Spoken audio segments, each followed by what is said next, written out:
Yeah, I would say the best writer is Edgar Allan Poe. Outside the Bible, I think that he's the best there's been as far as writing goes.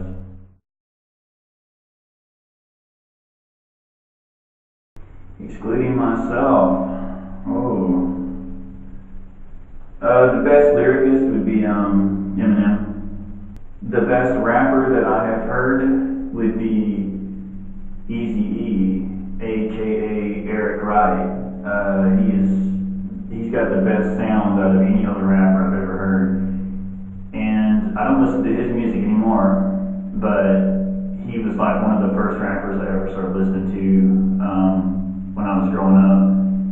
Well, when I was around 14 or so, Eazy-E was someone that I started listening to.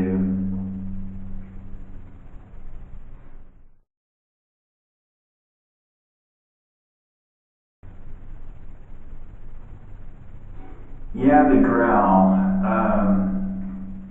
Yeah, I could see where some people would say that the growl didn't sound real Christian, and I can see where people could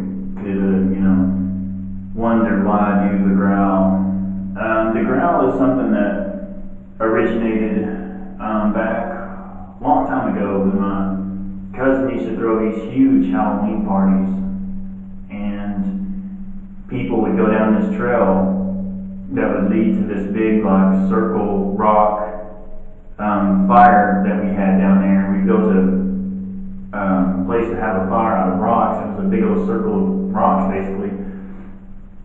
And I was the one that would be at the first of the trail, and I would be scaring people with that growl. I'd be in the brush alongside the trail at the beginning of the trail, and I'd be doing that growl while people came down the trail. They wouldn't see me, but I'd be in the dark, in that brush.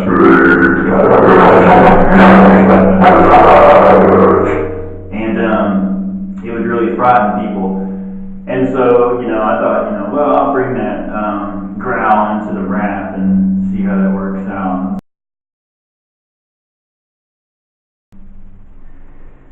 The other sound, the kind of high-pitched sound that I do, it came back in the day when I used to write heavy metal music. Before I became a Christian, I used to write heavy metal music, and that was my main kind of music that I wrote. And so I came up with this different kind of sound, and I brought that over to the rap because I thought it would bring an original kind of sound, and it does, and it works, and I like it. And so I'm real seasoned in it. I can do a lot of different sounds, but that's just one of many that I do, and I did that one a lot in my heavy metal. Like a retrospect. Are we there yet? I can bring those kind of sounds out, and it works, and so I use it.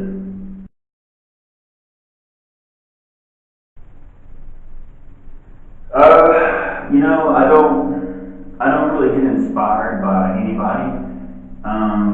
God inspires me, but He's the only one, really. I listen to other music, and I read some. I read the Bible a lot, but other than the Bible, I don't read a whole lot. Something really has to catch my attention before I read it. I've done a lot of research and stuff, and and I do a lot of research. I still do a lot of research. I have lots of different topics I'm interested in, and so I have to do a lot of reading when I do research, and I enjoy doing research and things.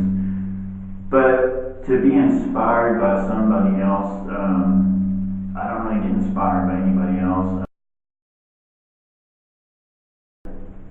There are lots of good artists out there who can make a great song. I mean, they have just absolutely great music, and the words are, kind of mediocre, but they go with the song. And the song sounds so good that the words just are great with it, But the words are not just so profound where I'm just like, ooh, that really, ooh, that got to me, that really inspired me, or something. yeah, there's lots of music that edifies me, but there's nothing out there that I try to imitate. There's nothing out there that another artist is doing that I say, oh, I'm going to do that, you know. I'm completely original. Really, I am.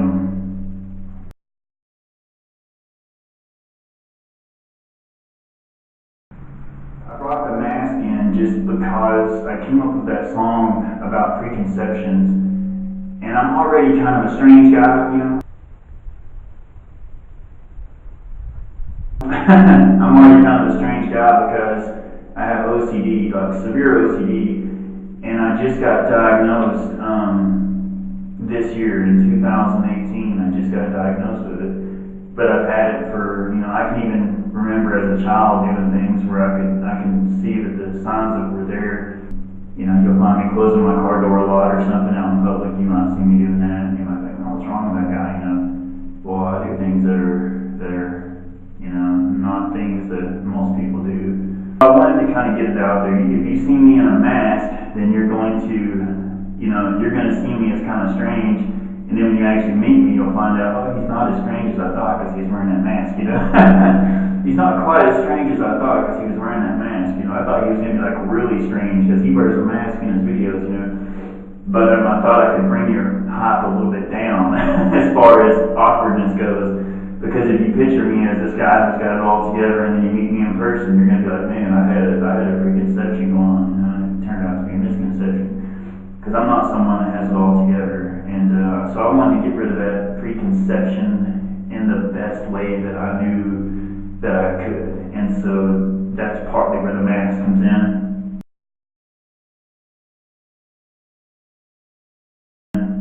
I'm also good with weaponry. And I brought that out a little bit, you know, you see me with the knife, you know, just things like that. The knife and the weaponry stuff, that's really stuff I practiced with a lot, you know, mainly self-taught. With the weaponry, I'm mainly self-taught. I have had some martial arts instructors, and I do know a little bit of martial arts, and I've trained myself a lot, and I have some very advanced techniques that I do, but a lot of it comes from self-training, and I have had a little bit of actual